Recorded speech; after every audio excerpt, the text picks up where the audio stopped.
All right, folks, welcome back to another edition of the Summer Series podcast. In fact, the last one for this calendar year, and we have got a cracker to close out 2022. We are talking to a couple where one of them is a reform spender who had $336 to his name and now is promoting positive money habits. And what else, Ben? Well, this is a story, Bryce, of possibility, potential, and realizing that. And I tell you, it's also a testament to getting a plan. And when you got a plan, you're unstoppable, Bryce. Unstoppable, folks. This is a great show. You got to listen to it. Let's rip into the show now. Welcome to the Property Couch, where each week you get to listen to two of Australia's leading experts. Bryce Holdaway, co-host of Location Australia on Foxtel's Lifestyle Channel, co-host of Escape from the City on the ABC, and partner of Empower Wealth Advisory. Ben Kingsley, chair of Property Investors Council of Australia and the founder of Empower Wealth Advisory, named the 2018 and 2019 Property Advisory Firm of the Year. Stay tuned as they bring you the insider's guide to property, finance, and money management. All right, folks, welcome back to the Property Couch podcast and the last summer series for 2022, Ben, before we go into the new year. And how are you? Good, mate. On the doorstep of the new year. Hopefully for those people out there, this is our summer series is all about a little bit of internal reflection and, potential opportunity to take action. So, right on that doorstep. New year, new you. Yeah, there we go. New year, new you. So, but yeah, look, it has been one of those interesting years. I mean, if you look at property market, hasn't been, one of our best. It's probably, from a correction point of view, definitely what a contrast from the beginning of the year yes, to the end of the year. It's probably been the biggest contrast that I can remember in a long time. Long time. But that's what Summer Series is about, is to basically bring it into the personable, bring it into what I can control, what I can see in front of me, how I can potentially motivate myself in hearing others' success stories. And we've got a cracker today. We do have a cracker. Before we get there, Ben, I just want to shout out and say thanks to AJ, Mandy, Jessica, and Jack getting us this far in the summer series. And just a reminder to folks that these stories are designed to inspire you to take action and actually get on top of your finances. So we want to encourage anyone who isn't already managing their money in 10 minutes a month or less, Ben, to go and check out makemoneysimpleagain.com.au. As part of that process, you will get introduced to our money platform called Moorr, MOORR.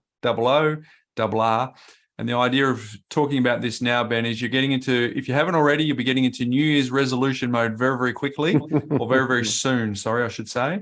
So I just want to encourage people to use that as a tool so that they can organize and manage their money better in 2023, so that when I do the reach out later on in the year, they can put their hand up and say, yep, I want to come on Summer Series and tell my story about how at the beginning of the year, I didn't have my money in order. And by the end of the year, I did, Ben. So certainly want to encourage folks to think about that as they reflect on the end of one year and as we move into another one. And the feedback has been amazing, Bryce, in terms of the people who have adopted it, because it's not just the money platform. Yes, we have Money Smarts on the go, which is our big thing. You hear us always banging on about our simple rules-based system that you can operate for less than 10 minutes a month. They are loving that, but they are certainly loving the new My Goal section as part of the lifestyle planning that we're talking about. There's a lot of property data in there, and also the full picture of your net worth and all your expenditure all in one place. So it really is an all-in-one platform that is really about lifestyle by design. So that's where the feedback's coming from. It's not just another budgeting app, is what we're getting. And obviously to be, in the top 100 and pushing in some cases into the top 50 sort of ranked apps in the finance section on Apple Podcasts, or Apple apps, not Apple Podcasts, is a testimony to the people who are loving it. So if you haven't downloaded it and checked it out, you can do so at the Apple Store, or obviously at Google Play if you're on an Android device as well. And for the record, folks, my wife is particularly happy we've gone mobile on the Money Smarts. We've been doing it for a long time, but the fact that it's mobile is incredible. So there you go, folks. Use that as an opportunity to be inspired by these stories. Go and get access to these free resources that we're talking about so that you can transform your own story so that you can come onto the show. Well, just one point that you make there, Bryce, is a lot of people don't realise, but it is a combined app. So you and your partner can share the same data. It's not like a single operated app. So we haven't mentioned that before, but you just made a little reminder for me in terms of, yes, so basically you can access the same data, the same insights. So it's organising for your family, not just for you individually. Now, folks, we've got an incredible story to chat about today. We are not talking to one person, Ben. We are, in fact, talking to two people. And it is a very fun and engaging conversation around bringing two money norms together, Ben. One from the UK, one from Australia, two very different ways of seeing money over the dinner table. You'll get to hear about that story shortly. So let's cut to the interview that you and I had recently with Mathew and Olivia.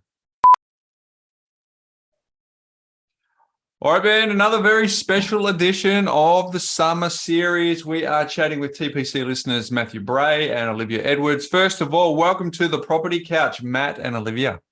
Thank you. Thank you. It's nice to be here. Yeah, good to be here. It's good to see you too. Unique situation for us with the summer series. First couple chatting, which is always exciting for me and Ben because there's lots of questions to be had here. So Two different rabbit holes to go down. Yeah, plenty. You'll go down that tangent to the left, we'll go down that tangent to the right. So there's lots to unpack here. But let's start. Whoever wants to kick this off. But I think you've been listening long enough. I know you're the TPC listener here, Matt, but you know what question's coming.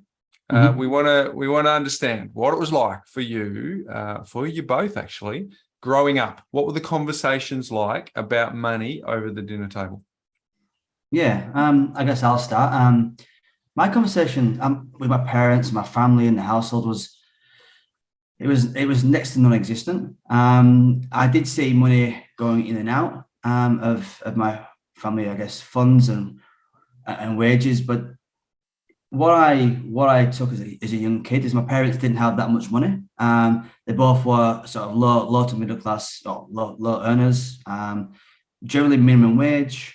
And although I didn't know we were poor back then, when I take a look back at it now, we were quite poor. But there's a few things that I remember growing up as a kid. Pocket money. My mum used to give me pocket money, and that'd be my thing. You get this much pocket money per week, and go spend it on what you want. If you want to save it, you can save it. If not, you can spend it.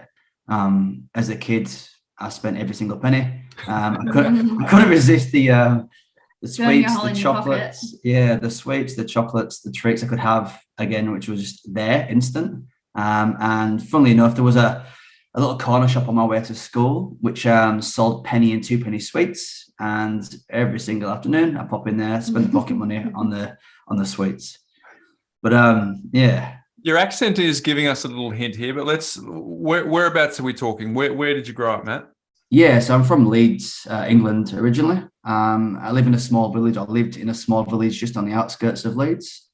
And yeah, most of my family are from the area too. So yeah. And Matt, whilst we're on you, when did you first realise that maybe, you were growing up, as a family that didn't have a lot of money, didn't have really material things? How old were you, and sort of how did you make that connection that you grew up a little bit poor? Yeah, I think for me it was early years of high school. Going into high school, you make new friends, and everyone's got fashionable shoes and fashionable clothes. And when your horizon broadens, you start to meet more people. You realize people have got nice cars, or they've got the most up-to-date, electronics. And although, like, for Christmas and birthdays, we were very spoiled, and you wouldn't realize we had no money, and not a lot of money. In the early years of my high school, I did pick it up, and my mum used to give me pocket money, like £5 or £10. But as I got up to about the age of 14, 15, and I started working part-time wherever I could, ranging from in post offices to cutting cabbages to landscaping, whatever I could. When I did get pocket money from my mum, I used to put it back into her purse without her noticing, just because I realised that they haven't got a lot of money. But that's when I sort of picked it up and started nodding. And that's very nice of you. That's a beautiful story. when you did go to ask for, any chance of getting the shoes or any chance of getting the latest fashion, did you, after you got a couple of no's, or did you just work it out so you didn't even ask? No, do you know what? I never actually asked, but I think if I did ask, she'd just say, "Oh yeah, no worries, we'll get you it," and she'd struggle in the background and work out a plan of how to make it work. Yeah. But I think because I was consciously aware of we didn't have a lot of money, I never wanted to ask. It was just, I didn't think it was the right thing to do. Who ran the finances at home? Was it your mum or your dad, or both? Mum. Dad had absolutely no idea. Mum was a controller. Okay. She ran everything, and Dad just went to work and supplied money for the family. And were you renting, or did they buy, or did they have a mortgage, or? Nah, they were renting. So Federation Housing, or council housing as it's called in the UK. Mum's actually still there. She's been there almost 30 years. Yeah. Okay. So, just living week to week. And still renting, like still having okay. Yeah, still renting. Mum and Dad have recently divorced, and Mum's mindset's changed to now I want to save as much as possible and buy this home. So Mum's put on her to buying a home. Yeah, that is awesome. That's a good story. Let's pivot, Olivia. What about you? What were the conversations you were having over the dinner table? So I think Dad ran his own business, so we were always comfortable, but we would get sort of things, we would talk about it, but I don't think we weren't it wasn't an open conversation about how much was around, but we were never went without, but there was always when Matt said, when you're in high school you start to notice things other kids would have more than us, but we would have more than other kids, so we were sort of probably in the middle, but it wasn't spoken about, but it was probably a middle ground. It wasn't not talked about. We always had the school that CommBank dollar, whatever it was called. Dolomite. So we did that. So it was sort of encouraged to talk about it, but and sort of get us consciously learning about money and stuff. But it wasn't talked about too often. So where were you getting the impression then? So you made some observations that you're in the middle somewhere, and were you picking up, because Matt said he was a spender, so where did you fit in that spectrum, seeing observation that you were, things were okay? I mean, I think I hit you as a kid. You sort of, mum and dad don't talk to you about it, but I feel you start to hear conversations that they're probably having privately, and you start to pick up on things. And I know that because when Dad had his own business, you would hear things and hear him on the phone. And Mum, until I'm one of four, I'm the oldest. So until my youngest brother went to primary school, which I'm 7 years older than him. So she didn't work the whole time that we were at home. So that was, so obviously from that as well, you start to know okay, well, obviously doing all right if Mum doesn't have to go to work. But I don't know. You just sort of I don't know. You just observe. Were there any tips around when you did maybe get some pocket money, or you were able to earn something? Was there any sort of passing comment from mum and dad about putting it away and it might grow in the bank account, or is that sort of more taught at the school around the Dolomites program? Yeah, probably a bit of both. I mean, you start when you're young, you just want to spend it because as soon as you get it, you're wow, this is so cool. But then, as you get older, they start to go, hey, you should save this and then you could get something bigger, or, so I think from them as well, they would say, put it away and you can get this as you get older, you want to get bigger and more expensive things. But even when you're young, there's always that toy that's a bit out of reach with the money that you've got. So, yeah. What did you first save up for? What was the first big thing that you can remember actually saving money for and maybe learning a bit of that delayed gratification? Oh, goodness, I don't know. Trying to think. What about you, Matt? Whilst Olivia's thinking, what have you got? Anything? Even though I spent it when I was in my primary school, during high school, I actually had a bit of a side hustle. And my dad worked at a cash and carry, which is basically a food wholesaler. He used to buy cases of Coca-Cola or Fanta for really cheap. So I used to put them in my backpack, take them to school, and then sell them all and earn 3 or 4 times the amount of money that he paid for it. So I used to use it as my own pocket money. And because I knew mum and dad didn't have that much, that was my way of going to school, building up money and then saving to buy something. I think the first thing I bought, it probably was a mountain bike. It's about 160 pounds or something, which was a lot of money when I was in high school. But yeah, that's the first. That's a lot of coke. Yeah, well, it weighed me down. I was one of these little micro kids with the big heavy backpack on, absolutely huge. Great for the posture, I'm sure. And everyone knew I used to sell out before morning break. It was great. That is called value add, gross domestic production in the economic cycle. Yep. And Olivia, back to you. Did you think of anything? I can't quite put my finger on it, but I feel like it would be something material like clothes or like a pair of shoes or something like that. Yeah.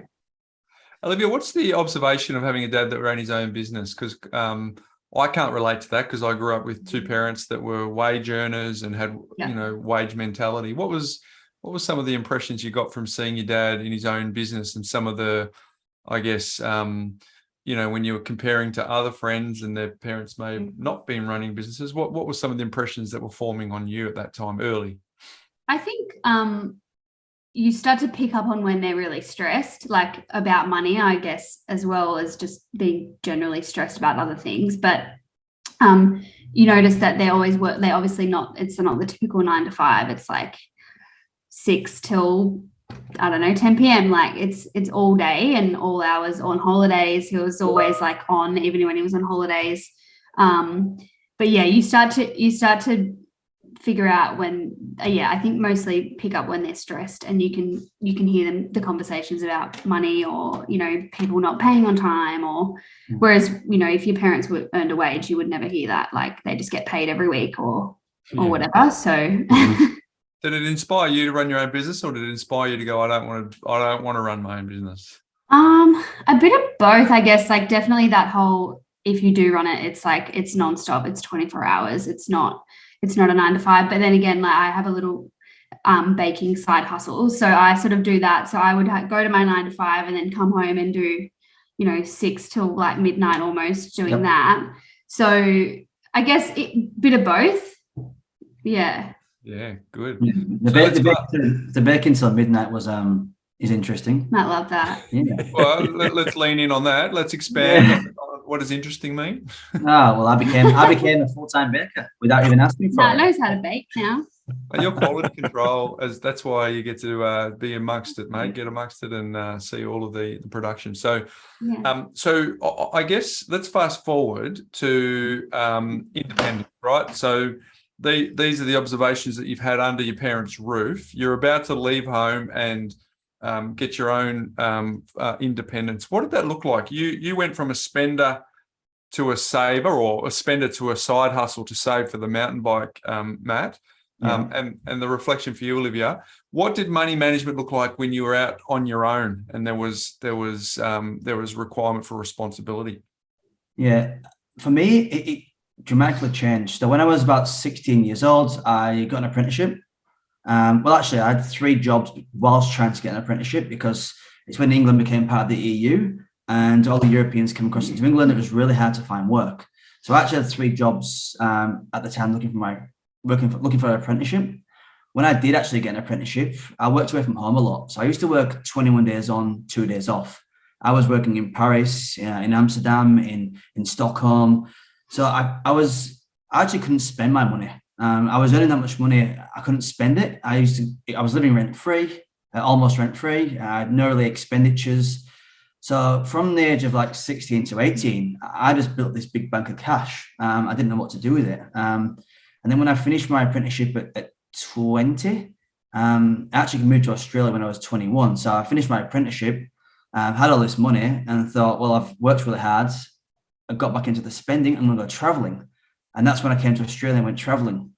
So, I can keep talking about the next 10 years because I know them all in my head, because it went from me moving to Australia, spending a lot of my savings, and then again get into a mindset where I need to knuckle down and work longer and work harder. So for about 3 or 4 years, I was in a bit of a party mode in Australia, just enjoying myself, doing experiences, traveling around, flying places.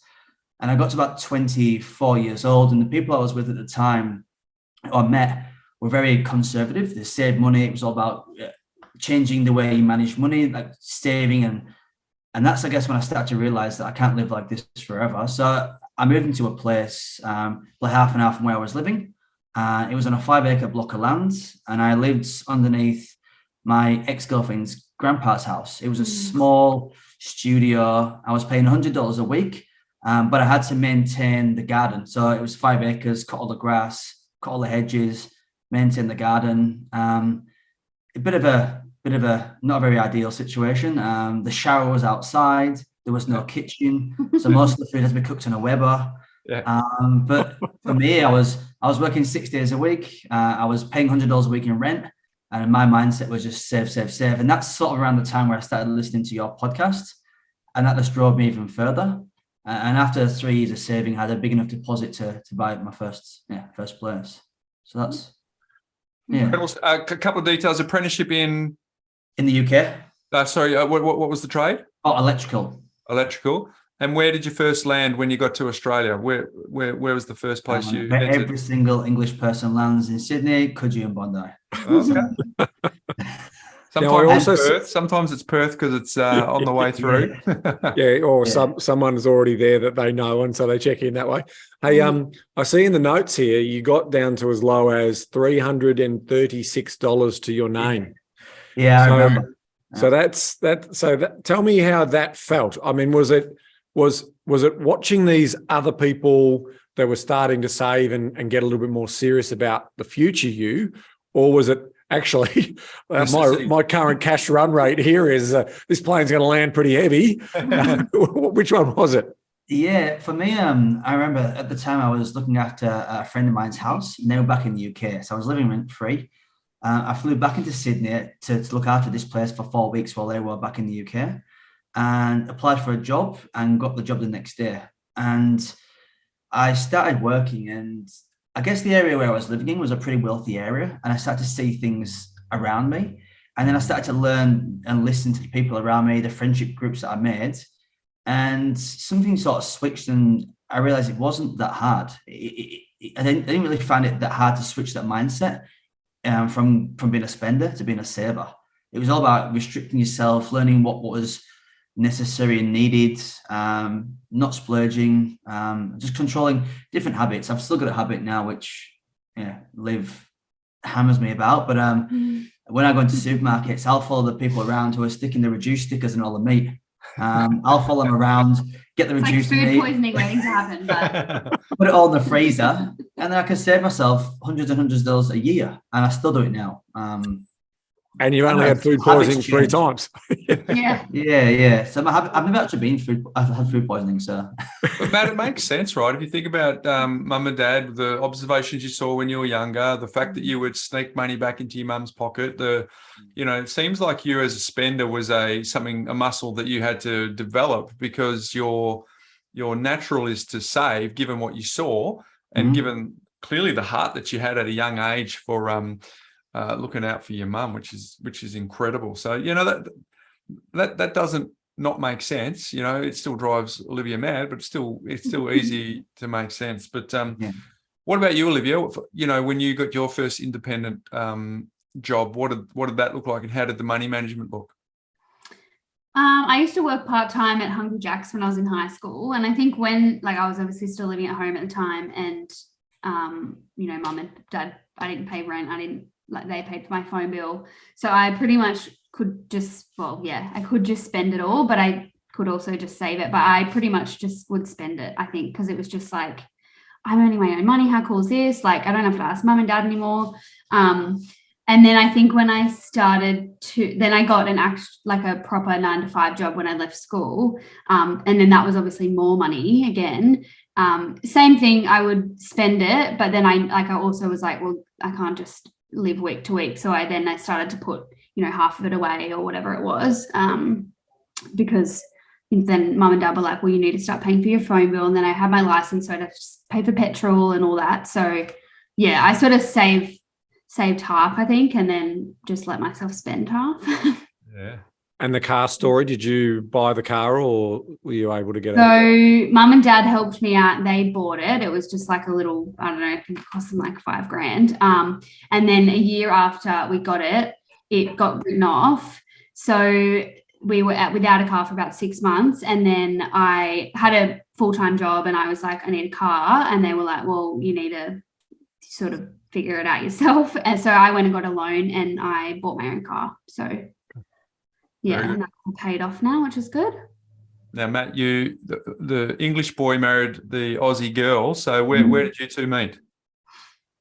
We used to work together. We used to work together. Yeah. Yeah. So she was working in the office, and I was one of the project managers working in the business. She used to walk past me and smile most days, and yeah. She's only human, mate. Yeah. Most people do. Yeah. Hey, Matt, can I ask a question about obviously the party days? It's always, in terms of having that money and then obviously going down to, not having a lot. Do you miss those days, or do you, tell us about how hard that was in terms of making that change? Yeah, I don't miss them. I think party days come along with the youth. 18, your restrictions lift. You can do things you couldn't do when you were 16, 17. And then when you get a bit older and you get to 21, 22, you sort of realize that them freedoms are still there, but you can do it in a different way. So the party days that I experienced, and for me, it was up until about the age of 24. I definitely don't miss them. And every now and then I'll go out with my friends. We'll have a good time. We'll have a few drinks or go somewhere nice. But it isn't 3 or 4 days a week like it used to be. But the mindset's it's changed. I wouldn't say I'm a really, really hard saver. But it's funny, there's things I value more than others. So there's things I am happy to spend money on, and there's things I don't care what anyone says. I don't value it enough to spend money on it. Okay. Yeah, clothes, for instance. I'm not a massive shopper. And okay, so let's talk about merging the financial story together. Okay, you're starting to get serious. You're engaged. Tell us about how that plan came together. Did anyone have a mini system or an idea of how they organised themselves? How did you settle on running how you manage the household budget? So we had our own sort of separate accounts, obviously, at the start. And then when things were getting more serious, we started to talk about it, still had our separate accounts. And then, Matt would sort of advise and go, oh, you should put this much of your wage away or whatever. So we would do that. And then we merged them probably earlier this year. And that was sort of all led by Matt. I'm just like, okay, you just tell me how much I am allowed to spend. And then we go from there. Still have something to say about what he tells me to spend, but that's all right. That's another. Yeah, I think listening to you guys and seeing the way you advise and offer, I guess, suggestions and how people should manage their money and ideas around it. For me, it was just, it's. I think it's a saying you guys say. It's something like it's a simple thing to understand, but it's hard to get started or something. Something like you said, but once you understand what needs to be done, it's actually managing your money is pretty simple. It's just a few steps, and once they're in place, then it just runs automatically. I find it does. It's quite autonomous. But yeah, coming from, I guess when we started to get serious, I obviously had an investment property before we first met, and then I withdrew a lot of equity from that investment property. So I went to our joint account with a quite healthy bank balance and an investment property, whereas Liv was still in the saving and managing her funds. But yeah, we still sat down, we discussed it. I think she still says, "Oh, it's your investment property." I'm like, "No, it's not. It's ours." So we still, in that balance at the moment. Yeah, I still got one in the portfolio that I had prior to marriage, and my wife doesn't get that connected to it. I got to be honest. So the other ones are different. So okay, so we're merging norms. Liv, can we just who ran the finances in your household growing up? Well, because Dad had his own business, they would have an accountant that they would do it through. But Mum was always the one paying the bills online. So I think probably Mum, yeah. Because it's interesting here, right? Because both of your mums were running the household in the observation of you growing up. And then I saw the sheepish look there that you had across to Matt. So obviously you're working through the merging of how that works for you both. Yeah. Was there any norms when you're merging two people's lives together, what they think is normal and what So live what you think is normal and what Matt thinks is normal. All of a sudden you look at each other and go, what do you mean that's normal? Was there any of those sort of clunk moments where you just went, oh, I think we've got to find some somewhere in the middle here? Matt probably had something to say about how like I would sort of just spend without thinking too much about it. Like if there was a new pair of shoes that I would want, I would sort of have my eye on them and sort of keep them in my sights, and then I'd probably just buy them. Whereas Matt would be like, well, do you really need them? Like think about it, save for them.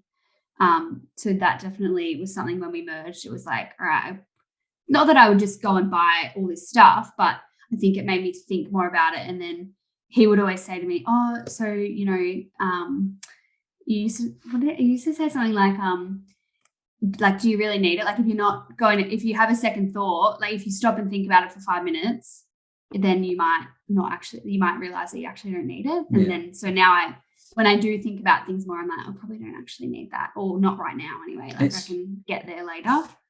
It's a bit of an emotional reactance. You see something and it really excites you, and then all these emotions start flowing through your body, and you really want it. But when you take a step back and that all drains away, you realize actually like logic comes into play. And I do it all the time. If I want something new and I'm like, oh man, I wanted a vinyl player about 3 months ago. I'm like, oh, this is so cool. I really want a vinyl player. And I started looking up online to buy one there and then. And now I've waited a few months. I'd like it as a gift maybe for Christmas, but I didn't need it there and then. And it's just taking that step back and then realizing. That was a little nudge there, Liv, for Christmas. Yeah, I know. He's dropped a lot of hints and a lot of things. So Well, I think, look, there's a couple of things going on here. That is the classic, when we buy on feelings, and feelings activate our irrational brain, and we justify with our, sort of the value we think we're going to be getting.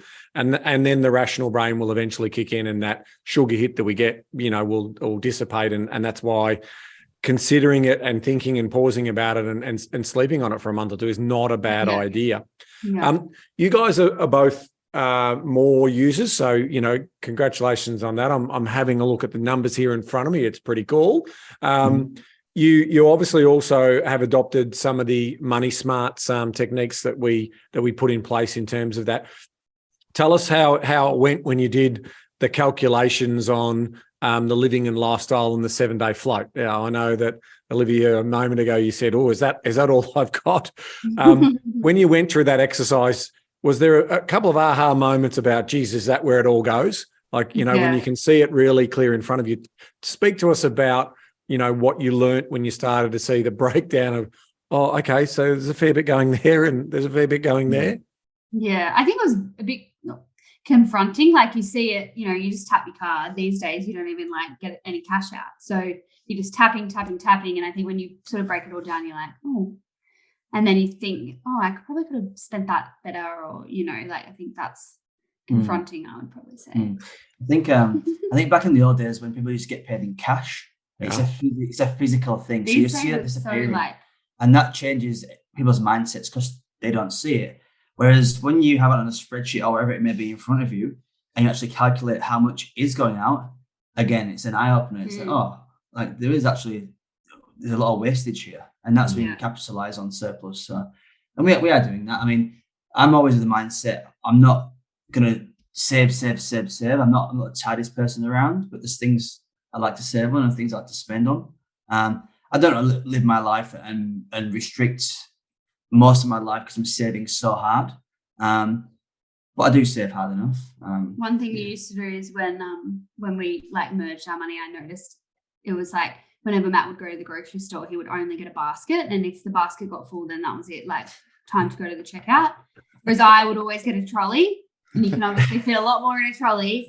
So that's just, and now I'm like, oh, I better get a basket. Did he ever let the trolley come out when it was following the dude around with the stickers or reduced spot? Yeah, that was when the trolley could come out because you just fit more meat in there. I had trains of trolleys. Hey, Matt, you had a shower outside, cooking food in a Weber. You came across, you listened to a podcast.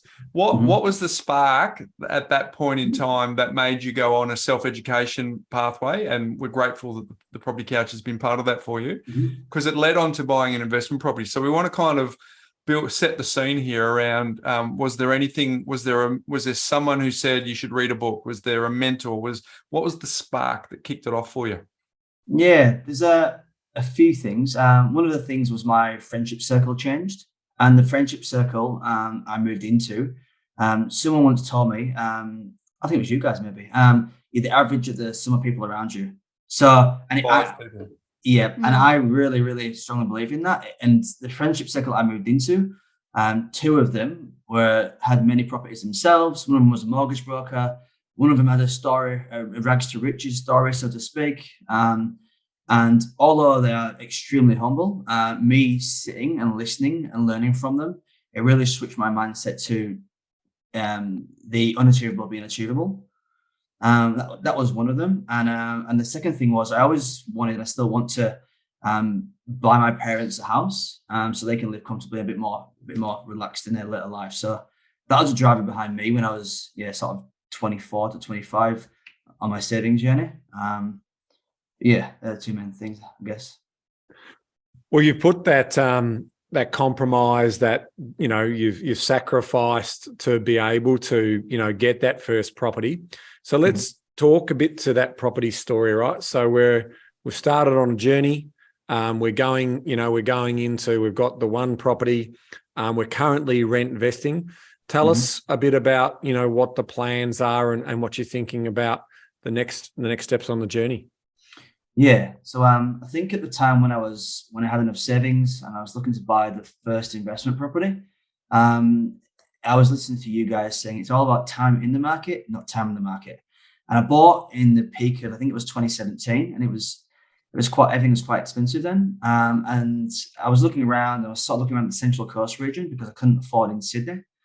And I was going to a few places, and it was actually the last place that I visited on my last trip up there, and I sort of gave up. It was a 3-bedroom duplex in Carry-On, and went to the house. Everything seemed sound. The price range that we're looking for was within my budget. And then went back and did a bit of research and found out what it sold for previously, what sales were like in the area, what the vacancy rates were in the area, if there's any infrastructure going into the place. And there's a few things that tick boxes. There's a new shopping centre getting built. There was North Connects. Vacancy rates in Carry-On were pretty low, below 1%. I was a little bit nervous because the property sold for $100,000 less the year before, but I sort of accepted that. I saw that's positive and negative. There is growth there, so that's a positive thing. And I remember getting on the phone to the estate agent and him telling me, you need to put an offer in over this value. So the offer I put in was a really random number, just over the value that he asked. That was the first investment property, which I believe was going to lead on to, I guess, the future growth and financial retirement. So, how'd you feel about negotiating for the first time and trying to secure the property and getting the first mortgage and all of these firsts that you were experiencing? Yeah, definitely lessons learned. And for me, I like to know what I'm talking about before I speak to anyone. I like to, observe or learn and know what topic I'm discussing. Negotiating, I can talk to anyone and drive anyone down where I need to. And if I have a budget and they don't accept that, then I'll just move on. I'm not scared about negotiating or different tactics within negotiations, whether you come across headstrong or you sit back and look from the back of the room and then go in afterwards. It's it doesn't really faze me that way. But what a shame there's no stickers on the real estate that you can see the reduced price and be able to help you out. Tongue in cheek, of course. So you're a good negotiator. So I find myself quite a good negotiator. I'm not afraid to speak my mind and what needs to be spoken. Like I said, I know what my number is. I know where I need to be. I know what's beneficial for me. If they can't meet it or I can't get there, then that's fine. Another opportunity will come on. It's not meant to be. I found myself going to a few auctions, and even in auctions I used to go to, I had certain techniques and tactics and things that I did. Whether I wanted to go in hot-headed, offering straight away, then it was offer until I got to my maximum, and then I backed out. Or whether it was going in and sitting back and reading the room and seeing. It's funny, and you've been to a few auctions, Bryce, but people come in really, really smart clothing sometimes, and I don't know why they do it. They come in suits, and that's just trying to, I believe, to give an impression that all the money's there, and it's a lot of them. They come in suits and then they don't bid at all. So it's a bravado. Well, the thing that I think that is beneficial at most auctions, because every auction is different and the strategy you have to deploy is very different, but it's always confidence, presence in yourself, which doesn't mean what I'm wearing and what I turned up to the auction in. It's because it's a game, it's a game of bluff, right? Because effectively you've said it. It's here's my limit. And I'm going to run, it's like the cliff, right? And I am going to run as hard as I can at that cliff face, but we all know we're not going to jump off. And so the game is to let everyone think they're going to run forever. And I'm often surprised by some strategies, but I just find it funny now. But it is a sense of theatre. But you were the humble one, were you? In the the one with the sunnies waiting for the last call and then went in hard. Well, I also tried a few different tactics. I've been the one who made the first offer, and then as soon as someone made another offer, I got straight in afterwards for more. I guess the tactic that I tried to use was I wanted to make them feel like I had a lot of money, and I was going to keep going, and then they'd back out. As it happens, I got to a number, and I was about $100,000 less than what I wanted to pay. I was like, "This is great."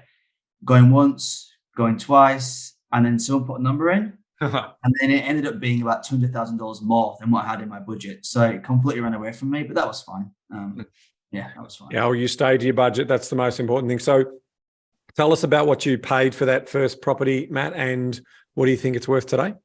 So I paid $505,555. Random number. I told you, all the fives. And I think it's worth about $670. Recent sales, I look quite often. Recent sales for 3-bedroom duplexes in that sort of area range between about 650 and 700.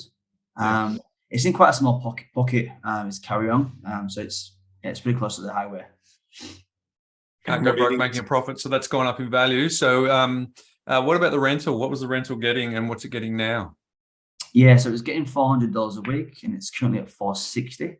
But I did get an email actually this week saying that they're happy to put the rental up as of January. So, well, your costs are going up like everyone else with the interest rate. So, unfortunately, that's just part and parcel of the game. So, where to from here?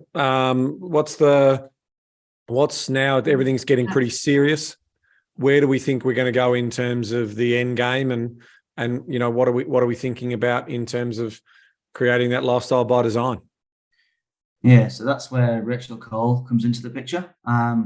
We've been dealing with Rachel for a while now, and she's bloody fantastic. She's always got a smile on the dial. But we've sat down a few times with her to discuss different ways and different methods, and our strategy and approach has changed just recently. Changed from what we wanted a year ago to what we want now. So, like I said before, I've withdrawn the equity from the property and carry on, and now I have enough money to buy a second place. I really want to try and buy what we'll call our forever home as soon as possible. So the big rocks in the jar. Beautiful. I sat down and worked out if I buy two smaller versus one big, the growth ratio 6% year on year, what's better off? And sort of decided I want to buy the big rock in the jar as soon as possible. So we're looking at early next year for that, which sort of aligns with a pay increase and other things along the line. So it's a pretty good time to do it. And then we get married next October. I'm hoping to start a family shortly afterwards. So we sat down with Rich and we planned out, the expenses, first child or second child, and school fees and cars and salary increases if possible. And we've now structured where we want to be and where we can make our property investments to maximize early retirement, passive income, etc. So, that's a brilliant story. Anything for mum to help her try and buy the house in the UK as well, sort of factored in there, or? Not so much factored in there, but I think I've set myself pretty humble targets. Yeah, great. And if we do have surplus when it comes along, then that'll be beneficial. So. Wonderful. That's an awesome story. Liv, how do you get connected to this property? What's the sense of for you? You know, your comment earlier was it's his property and he's trying to say it's our property. Yeah. What's going on for you in terms of the connection to that property? Is it just because you weren't part of the original transaction? Yeah, what's going on? Yeah, I think because I wasn't part of the process, like that was before my time. So I still find it hard to talk in the present tense. Like it's in my mind, it's just Matt's property, but I mean, the mortgage is mine now too, because we have a joint account. So it's very much mine as much as it is his now. So yeah, I just think because I wasn't around for it, but we went up there, we visited it. So now I'm like, okay, it's actually a place. Like it's not just this place you talk about. So I think it slowly, the mindset is changing, but it's just habit, I think. I think that's a good strategy. One of the things I say to my wife is it's a bricks and mortar bank account like the other ones. So she's seen it, she's been inside it, she's now connected to it. It's a conversation. It's not like a big jarring thing, but it was like that's the one, that was pre our relationship. So, but I guess it's important to be in the planning process that you're both going through, where you get a bit of a sense of, okay, well, these things just become vehicles along the journey to get the lifestyle that we're chasing, right? And so you're accumulating some of these things along the way. And I think it's a really important lesson that you've just described there too, Matt, where the big rock in the jar early is as early as possible is really important because, typically speaking, the big rock being the one that we want to live in usually has a higher value, not always, but usually has a higher value. So if you apply a growth rate to that over time, it runs away from you quicker and quicker and quicker, the more you delay trying to add to it. So I think it's really sound that you guys are thinking that way in terms of, it might put because you guys are only young. I think you're early 30s, correct? Yeah, I'm 32. Yeah, I'm mid-20s, so being well, I wasn't aging you. I only know. Sorry, I only know Matt's age from the notes leading up. Okay. So forgive me, Olivia. Forgive me. But I guess the fact that you guys can factor that in and really plan for it means that there's still a long journey ahead for you to we talk about 3 decades, right? The first decade is good. The second decade's even better. But it's when you get the benefit of the third decade where it really blows your hair back. In terms of the wealth that you'll create. So you've got a lot of that time on your side and you've really set yourself up well for that. Do either of you have any anxieties right now in the current environment we're in? Property investment or property sentiment is low. Interest rate anxiety is high. There is a lack of urgency from first-time property investors. There's a lot of people who have bought seeing this as a really great time to be buying, but people who haven't bought are seeing it as a reason to wait. Can you talk to us about the psychology going on for you both around the environment that we find ourselves in? I think Liv from comments she's made recently, she's always saying, a little bit anxious, don't really want to overstretch ourselves. Are we sure we can afford that? And what's the payments like? And asking the right questions. So she's probably a bit more anxious. I just think because, we're getting married next year, we've got things we've got to pay for next year. Matt's brother's getting married in England, so we're going over there. And then hopefully after we get married, we want to try and have a baby straight away. So I just think if then I will be on maternity leave for at least a little while. So yeah, I just get worried about that. Yeah. That worry, can we... Olivia, can we lean into that worry, right? Because when you're sitting in front of Rachel and she's modelling out all of that information and you're plugging in all of those expenses and all of those costs, what does that do for your worry in terms of the peace of mind? Because that's an important part, right? I mean, ultimately what we don't want is inaction, because inaction is going to ultimately be the biggest wealth killer of all. So when you see it all being plugged in, does that give you any more confidence? Yeah, I guess because we have a plan, like we've allowed for these things. But it's a bit daunting when I'm getting paid so much and then it won't be there. If like when I go on leave, it'll be like half, that bit stresses me out. But I think when you see it on the paper, we're planning for it. So it's not like it's just going to be, all right, we've got no income from me coming in all of a sudden. So yeah. Just on the planning process as a whole, you mentioned earlier, Matt, that it did create a pivot for you and you've reorganised what you thought like 12 months ago to where you are now. Bryce mentioned, the focus is now on the big rock in the jar. What has been the most difficult part of the planning process for you? Like, what has caused you the most debate or discussion, as part of trying to, build a lifestyle by design?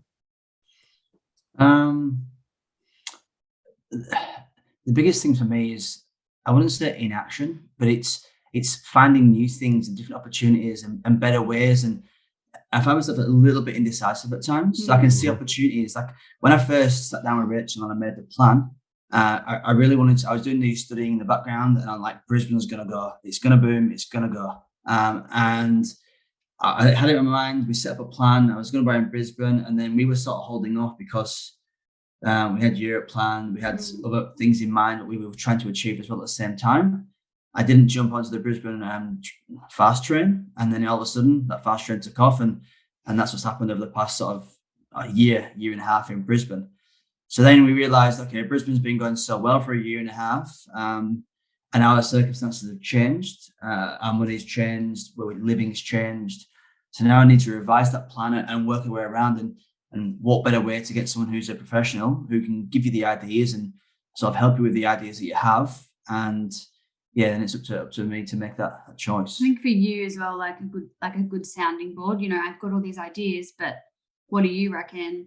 And you would also talk to like people around you as well, not just Rachel, but it's nice to hear their opinion of it as well and go, all right, that one's probably the better option. Or I find myself having a lot of conversations with a lot of older people than me. And I find myself sat down with people who are early 50s or mid 50s and explaining the way I believe is a good way to do property investing or financial freedom. And a lot of them go, I never thought of that. That's a great idea. And I think the old Aussie dream or culture is get a mortgage, pay a house, and pay it off. And then when you try to tell someone the way I like to do things, how about you? Does this make sense to you? And how does this work? And how does this sound? And then they go, you're not paying your mortgage off. You're not paying. What are you doing?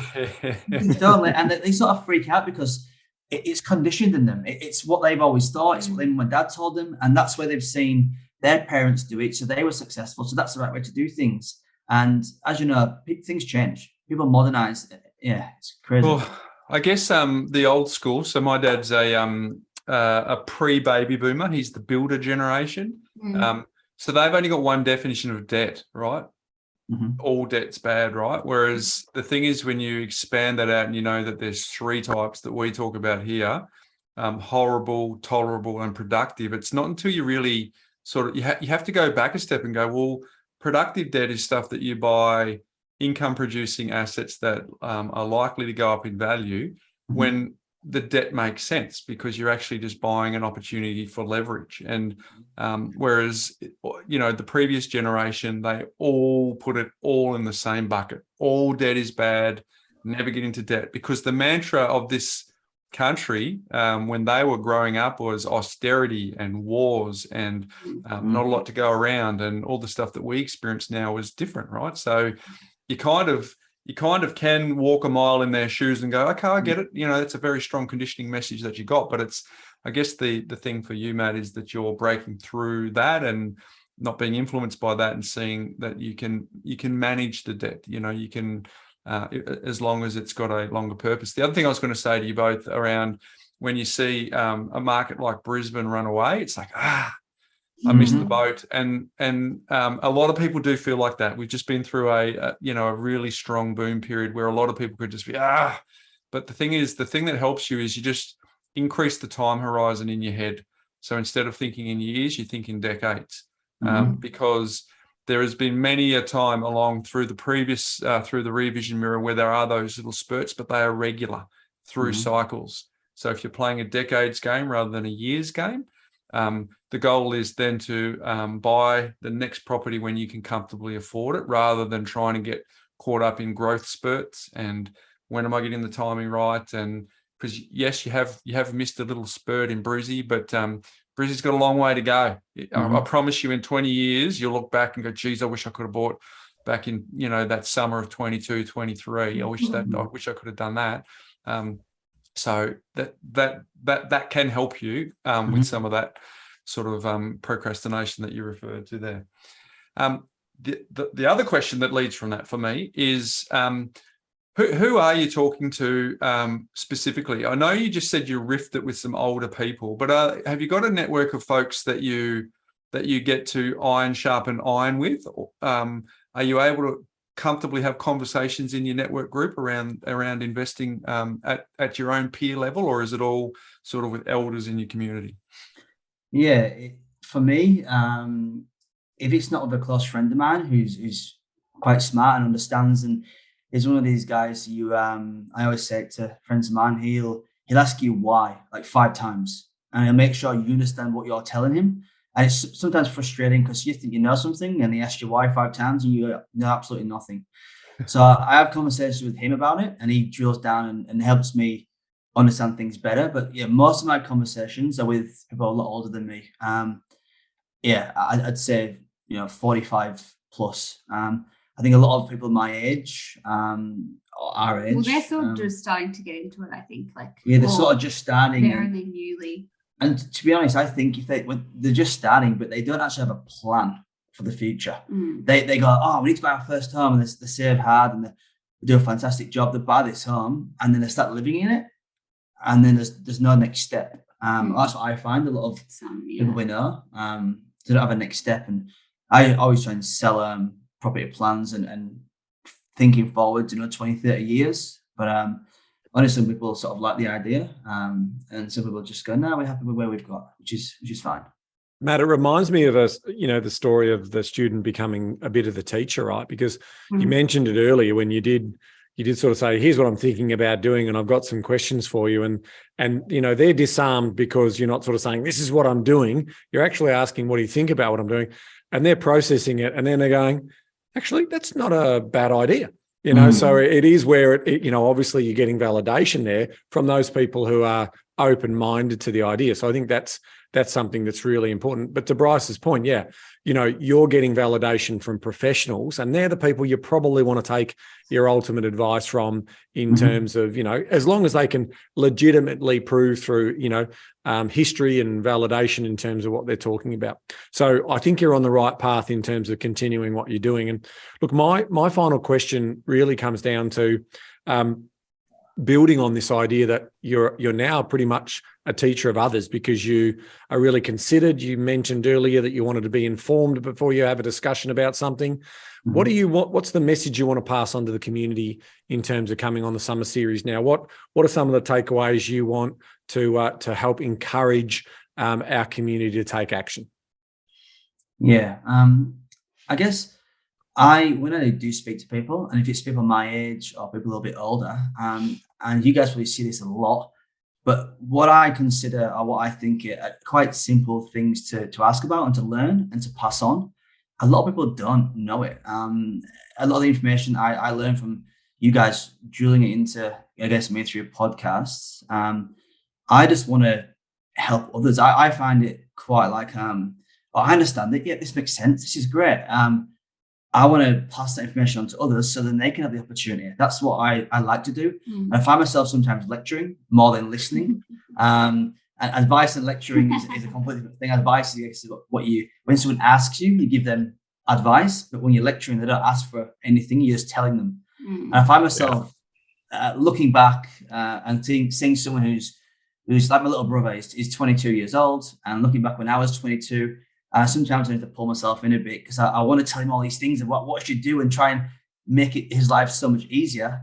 Then I think when I was 22, I was having a fun time in my life, and he needs to enjoy his life. So my message would be, I guess enjoy yourself, but think about the future.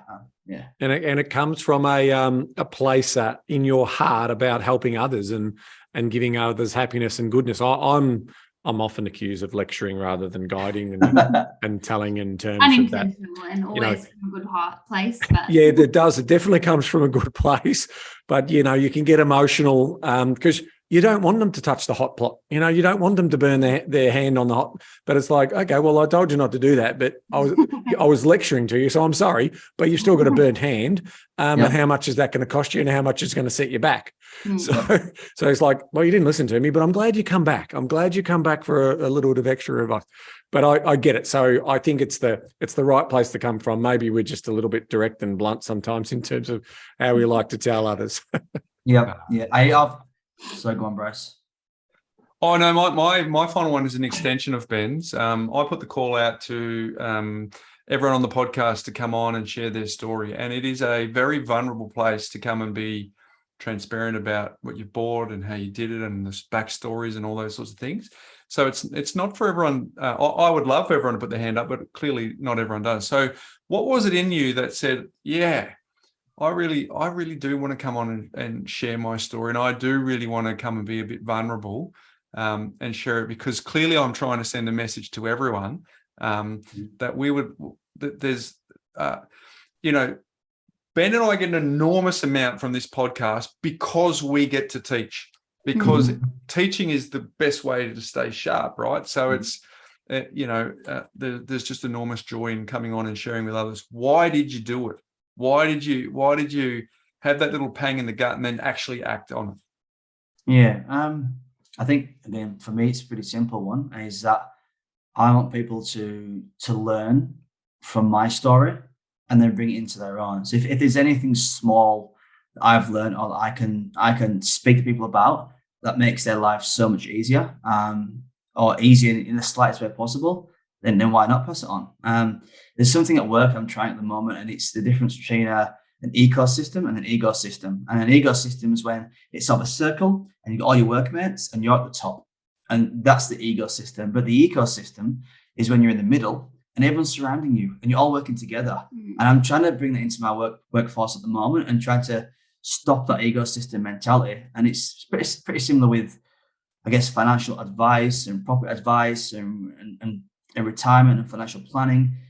If my mindset is, if we can all work together and give each other ideas and brainstorm things, then everyone learns and everyone becomes part of a bigger group and a bigger, I guess, group of individuals, and it makes it easier for everyone. That's what I want to do and what I like. So, can I summarize that? Sustained happiness. That's what we all want. We all want to teach and guide and advise and lecture or whatever, because really what we want is a better world with sustained happiness rather than ad hoc sugar hits that go on, from time to time. So, mate, in terms of Matt, thank you very much to you and Olivia for coming on the show.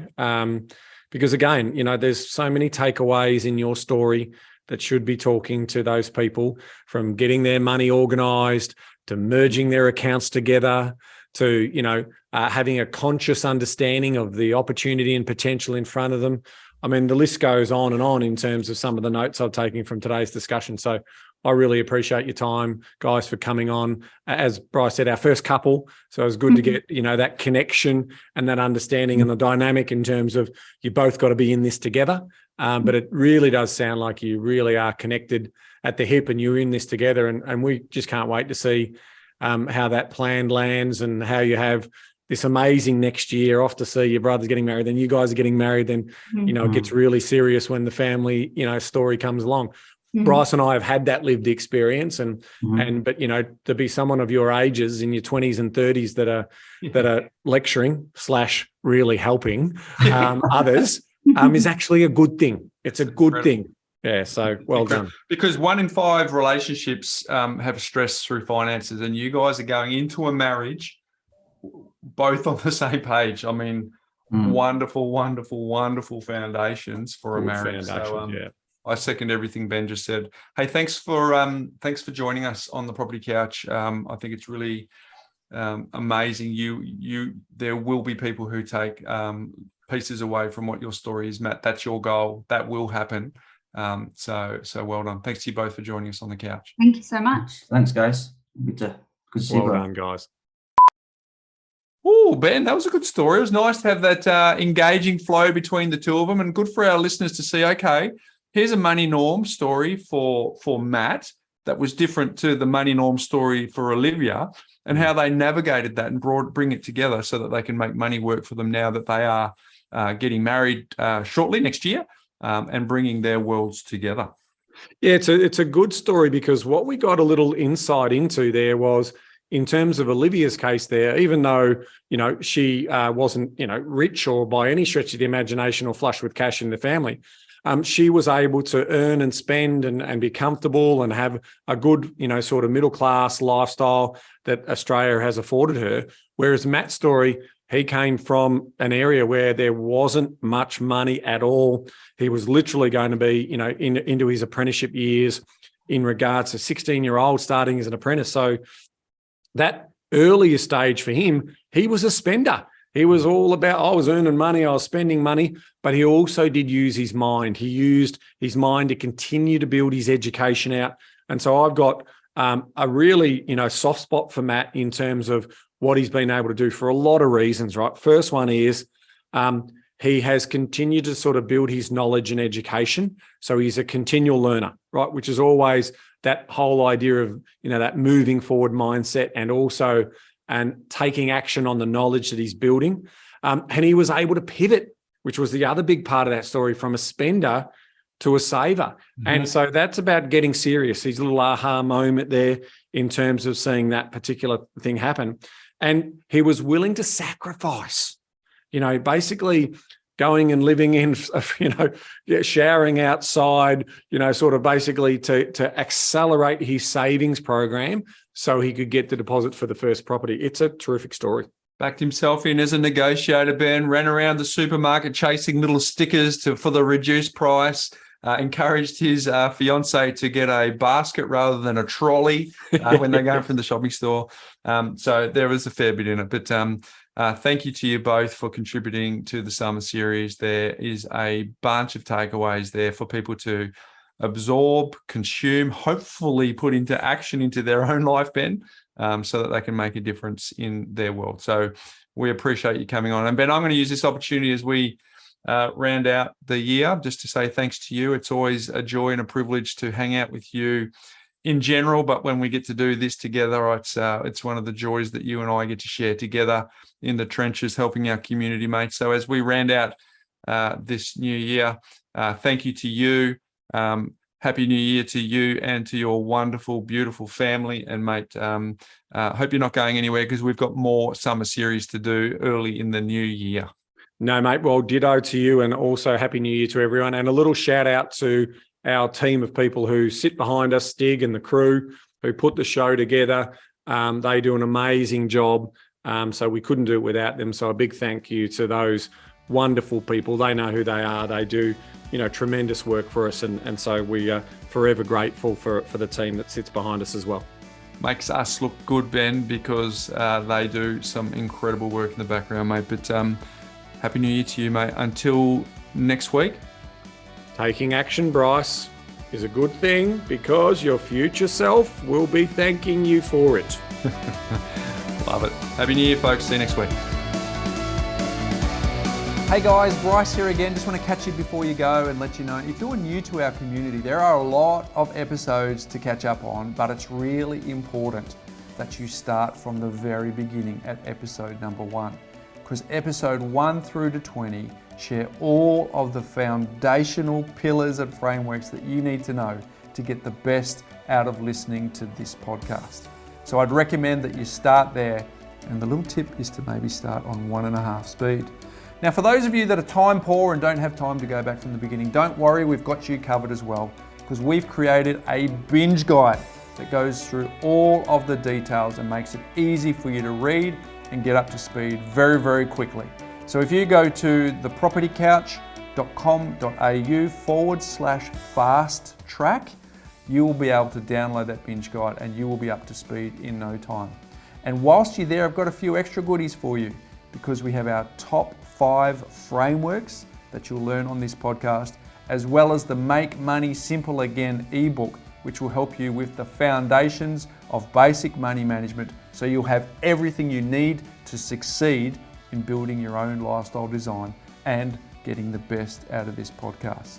Now, just a reminder that anything that we cover on this podcast is not considered financial advice. We certainly recommend that you get your unique circumstances looked at by your individual advisor, and everything we talk about is just general in nature.